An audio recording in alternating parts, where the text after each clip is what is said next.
말씀은 마태복음 3장 13절에서 17절까지의 말씀입니다. 마태복음 3장 13절로 17절까지의 말씀입니다.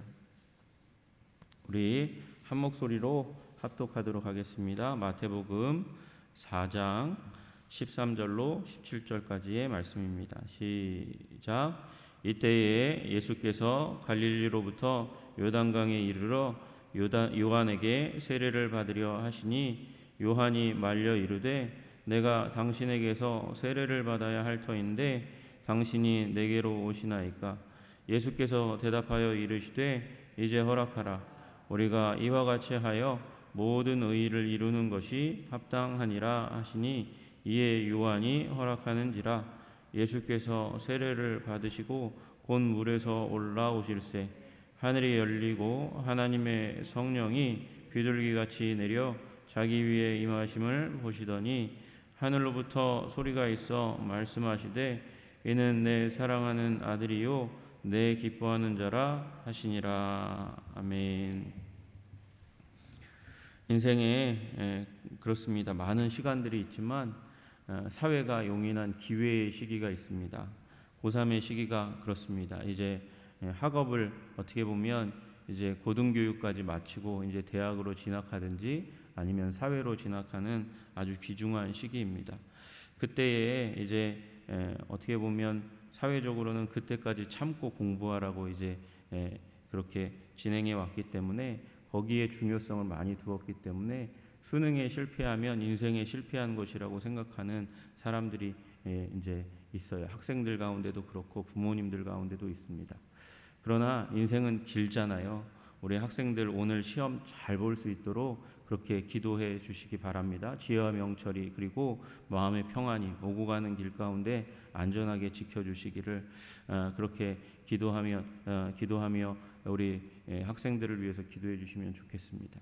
그러나 또한 더불어서 시험의 결과에 너무 낭망하지 않고 그리고 그것으로 말미암아 내 인생이 끝났다고 여기지 말고 하나님은 노력에 결코 그 땀 흘림에 결코 무시하고 그리고 짓밟는 분이 아니시거든요. 노력했으면 그 현장 가운데서 결과가 나쁠지라도 그 노력을 보시고 그 인생을 이끌어 가시고 결국 합력하여 선을 이루시는 분이시니까 우리 학생들이 그 하나님을 믿고 온전하게 바로 설 수 있도록 위해서 기도해 주시면 좋겠습니다. 또 이제 해방의 마음들이 있어요. 수능 보고 나면 마치고 나면 그 해방의 자리 가운데 이렇게 나아갔다가 교회로 안 돌아오는 친구들이 오랫동안 이제 안 돌아오는 친구들이 가끔 있습니다. 그래서 우리 고3 학생들 우리 6명 있는데요. 우리 모두가 다 교회에 정착하고 좋은 기회를 얻어서 좋은 학교를 가도 좋은 신앙을 인생 가운데 놓치면 많은 것을 잃는 것입니다. 나중에 돌아오는 시간이 너무나 아깝잖아요. 그래서 주님을 우리 여태까지 알고 배우고 선생님들의 기도, 부모님들의 기도 가운데 자라왔는데 그 신앙의 길 가운데서 이탈하지 않고 다시 이 자리를 이어갈 수 있도록 우리 한성교회에서 신앙을 더욱더 아름답게 이어갈 수 있도록 위해서 기도해 주시면 좋겠습니다. 오늘 말씀의 내용은 예수님께서 세례 요한, 더 자세히 얘기하면 침례 요한에게 침례를 받으시는 그런 장면입니다. 예수님께서 갈릴리로부터 요단강에 이르셨다 이렇게 되어 있습니다. 그러니까 갈릴리가 저 위쪽이고 요단강 세례 요한이 세례를 베푸시던 그곳은 이 유대 땅이거든요. 그러니까 예수님께서 많은 길을 걸어서 오시잖아요. 걸어서 오셨으니까 먼지를 많이 뒤집어 쓰고 그리고 보면 굉장히 그 침례 요한 앞에 오셔서 예수님께서 세례를 받으려 하시니 이렇게 되어 있습니다. 그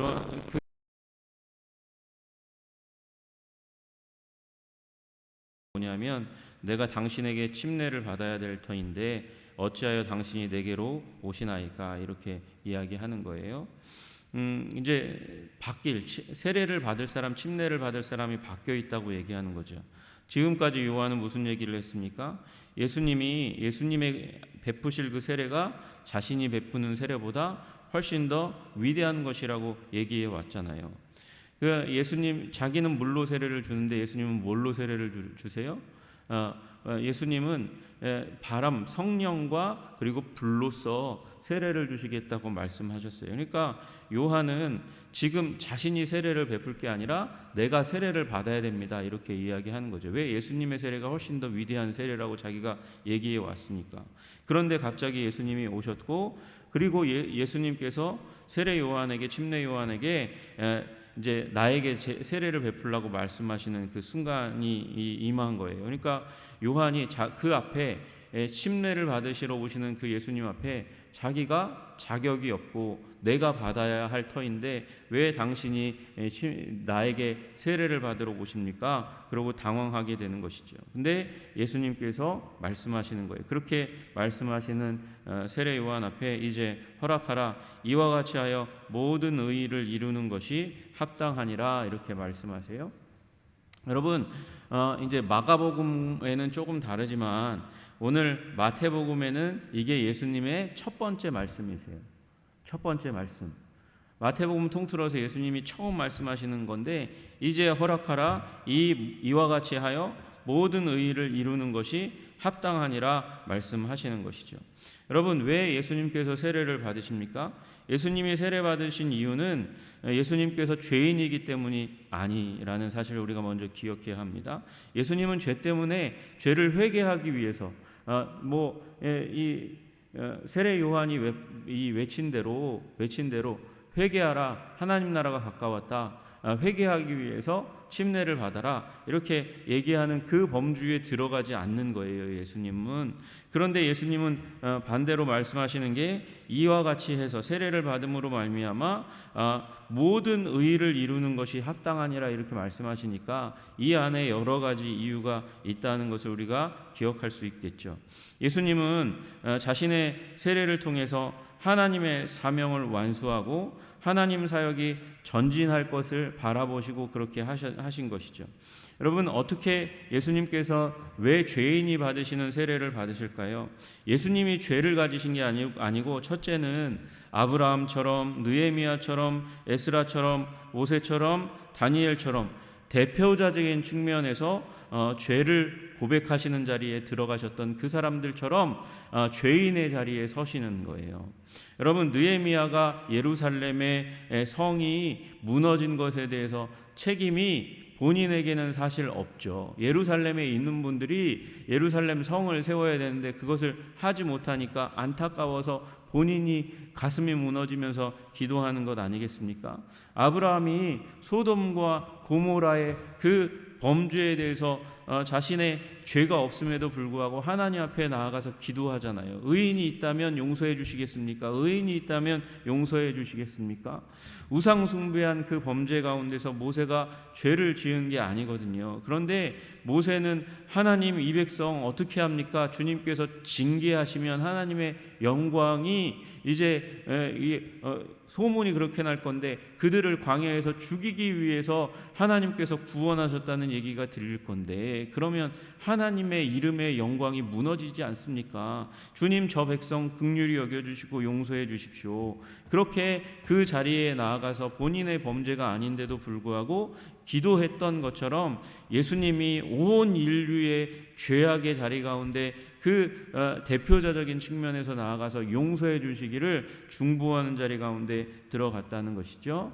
또 하나, 요한의 사역을 지지하기 위해서, 인정하기 위해서 그렇게 예수님께서 세례를 받으셨습니다. 여러분 다 아시다시피 이 이후로 세례 요한에게서 이 권능이 그 사람들의 주목도가 어디로 넘어갑니까? 예수님께로 넘어가는 거거든요. 그리고 그 세례 요한은 결국은 죽잖아요. 죽임을 당하잖아요. 그런데 그 앞에서 하나님께서 예수님을 통해서 세례 요한에게 격려를 하시는 거예요. 네가 해온 사역이 가치 있고 아름다운 것이라고 예수님이 세례 받으심으로 말미암아 서포트, 지지하고 인정하는 그런 일들을 일으켜 주신 것이죠.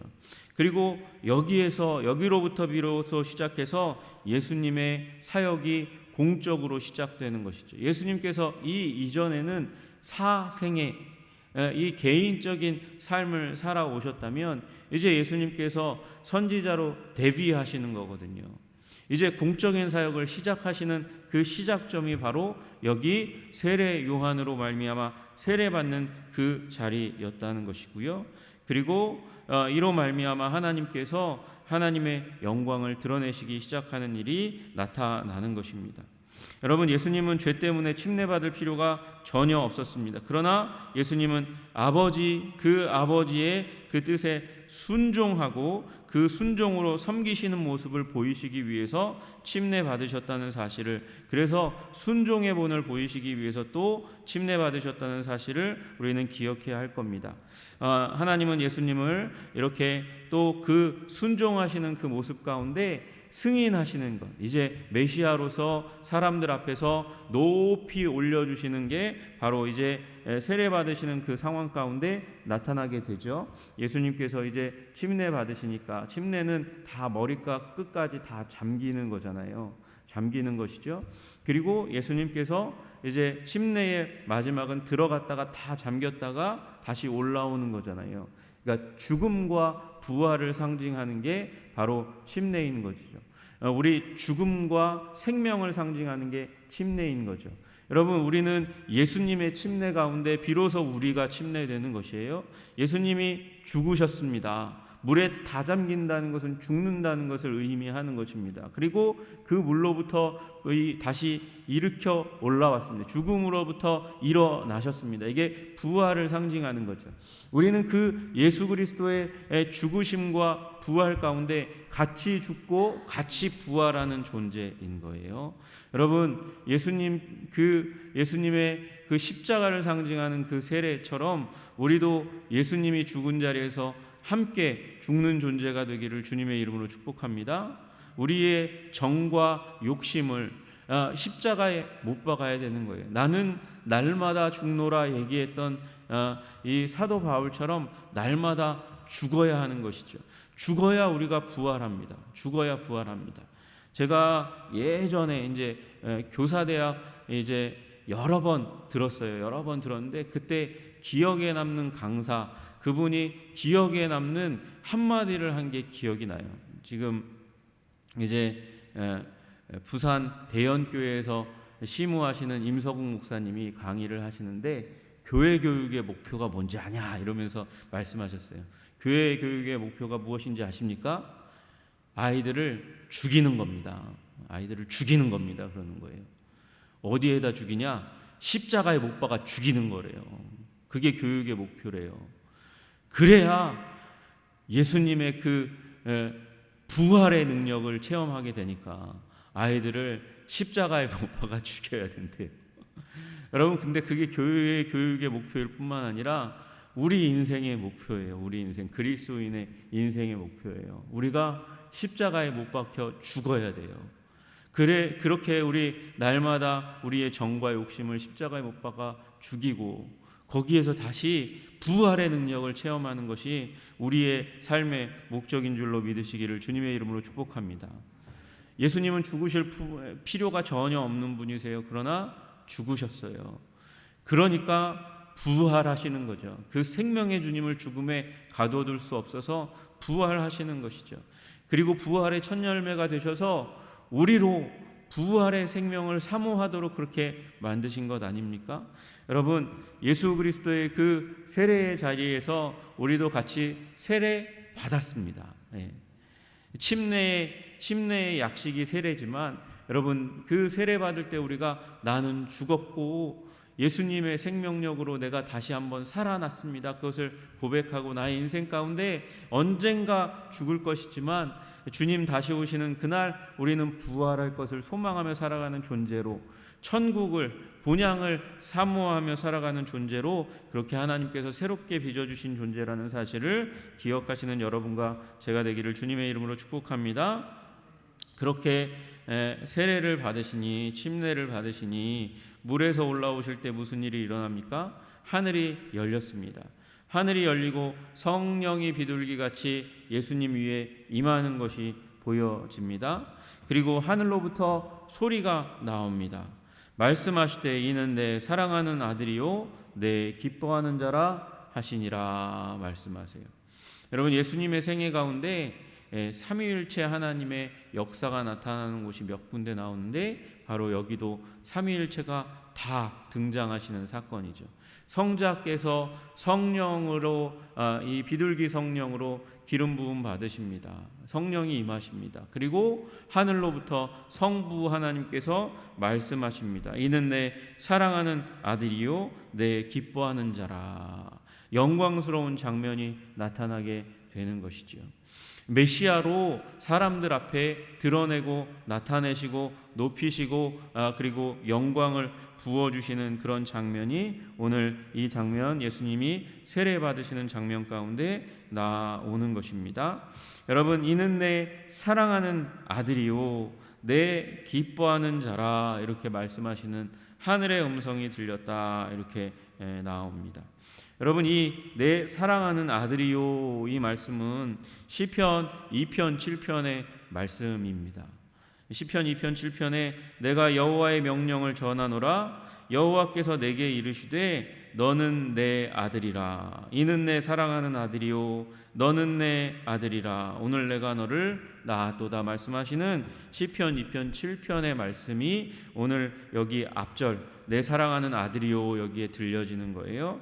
그리고 내 기뻐하는 자라, 이 말씀은 이사야서 42장 1절 말씀을 다시 한번 끌어다가 여기다 붙여놓는 겁니다. 내가 붙드는 나의 종 내 마음에 기뻐하는 자, 뭐요? 내 마음에 기뻐하는 자, 내 기뻐하는 자라, 이렇게 말씀하시는 거예요.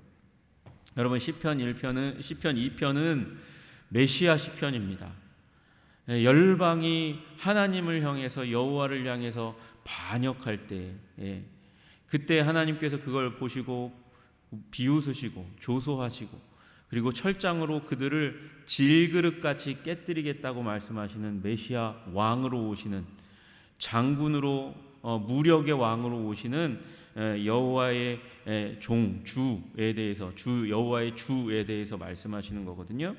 그러니까 악한 자를 멸하시겠다는 얘기가 여기 이는 내 사랑하는 아들이요라는 말씀에 나오는 거죠. 여러분, 예수님이 오셔서 하는 주요한 사역 중에 하나가 뭡니까? 사단의 권세를 깨뜨리고 부서뜨리는 것입니다. 음부의 권세가 이기지 못하리라.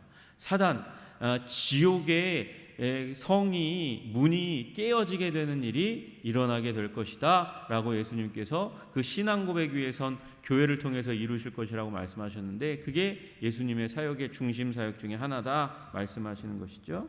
이사야서 42장에 나와 있는 내가 붙드는 나의 종 내 마음에 기뻐하는 자, 여기서부터 시작해서 여러분 네 군데의 주요한 여호와의 종에 대한 노래가 나오게 되는데, 여호와의 종은 결국 고통받고 고난받고 어떻게 됩니까? 죽습니다. 그래서 여기에서 예수님이 악을 심판하시고 멸하실 뿐만 아니라 예수님이 오셔서 예수님이 세례받으시는 그 예수님이 고난받고 죽으시는구나 라는 말씀을, 이사야의 예언의 말씀에 그 고난받는 종이 예수님이구나 라는 사실을 이미 하나님께서 말씀하셨다는 사실을 우리가 알게 되는 것이죠. 성경은 우리가 생각한 것보다 더 위대한 책입니다. 더 아름다운 책입니다. 우리 예수님에 대해서 명확하게 그렇게 기록해 놓고 있습니다. 우리가 또 하나 생각해야 될 것, 여기에서 예수님이 주인공이지만 요한의 입장을 한번 생각해 보세요. 여러분, 요한은 지금까지 굉장히 일이 잘 되어 왔습니다. 사람들이 요한을 중요한 사람으로 생각하고 그 사역을 주목하여 보고 있었는데, 이제 예수님이 나타나셨어요. 자신은 알고 있었어요. 예수님의 사역을 준비하는 게 자신의 사역의 목적이라는 거. 예수님이 나타나셨으니까 내 사역은 이제 끝, 이제 마지막. 이제 예수님은 흥하여야 하겠고 나는 쇠하여야 하리라. 그 말을 할 때 여러분 세례 요한의 마음이 인간적으로 따지면 무너지고 깨어질지 모르겠습니다. 이제 나의 사용 시한은 여기서 끝나는구나라고 생각했을지 모르겠어요. 그럼에도 불구하고 예수님께 모든 것을 넘겨주는 순종의 마음, 예수님을 높여주는 마음, 여러분 그런 마음이 우리 마음 가운데 있을 때에 하나님은 이 세례 요한을 인정하신 것처럼 우리의 인생을 인정하시고 우리의 인생을 하나님의 목적을 위해서 사용하시는 거거든요. 여러분 그러니 여러분 오늘도 하나님 내가 주님의 내가 손해 보더라도 내 마음이 무너지더라도 하나님 교회를 교회되게 하고 하나님을 영광스럽게 하는 그런 인생을 우리가 오늘도 살아갈 수 있도록 세례 요한과 같은 순종의 하나님의 뜻을 그 거룩한 이 세례장에서 거룩한 하나님의 뜻을 이룬 그 세례 요한처럼 오늘도 하나님의 뜻을 이루어 드리는 그래서 한성교회를 더 복되게 하는 우리 한 사람 한 사람이 되게 해 주십시오. 또 나의 인생이 내가 잘 되고 내가 능력 있게 되고 인정받는 것 그것을 목적으로 사는 것이 아니고 하나님 우리가 밑거름이 되어서 아버지 우리가 사랑하는 이들이 우리의 이웃들이 성공하는 인생으로 또 내가 쓰임받을 수 있도록 주님 도와주시옵소서. 그렇게 기도하는 여러분이 그리고 제가 되었으면 좋겠습니다. 우리 기도하겠습니다. 주님 하나님 사랑합니다. 주님 그렇습니다. 이 예수님께서 세례받으시는 이 한 장면도 하나님께서 허투루 이렇게 기획하시지 않으시고 아름답게 계획하시고 때가 되니까 예수님 오셔서 세례를 받으시고 하나님의 뜻을 성취하셨습니다. 하나님 우리의 인생이 하나님이 주시는 기회로 가득 차 있습니다. 하나님을 영화롭게 하기 위하여 예수님을 아버지 영광스럽게 하기 위한 것으로 우리의 인생이 아버지 그렇게 준비되었다는 사실을 기억하고 오늘도 주님께 최고의 영광을 돌려드리기 위해서 세례 요한처럼 자신을 낮추는 그런 인생 되게 하여 주시옵소서. 나를 낮추어 십자가에 못 박아 주님의 영광을 드러내는 자들이 예수님께서 십자가에 못 박히셨던 것처럼 내가 십자가에 못 박히는 것을 결코 두려워하지 않는 진정한 믿음의 사람이 되게 하심으로 말미암아 우리의 인생을 통해서 많은 이들이 복의 복을 얻게 하여 주시고 하나님 그리고 하나님께서 영광 받으시는 인생이 되게 하여 주시옵소서. 그리고 주님의 잘하였도다 충성된 종아 그렇게 칭찬하시는 주님의 음성 듣게 하여 주시기를 간절히 소원합니다. 주님의 놀라우신 십자가 사역 가운데 있는 부요를 오늘도 누릴 수 있도록 우리를 도와주시고 인도하여 주시옵소서. 예수 그리스도 이름 받들어 기도드리옵나이다. 아멘.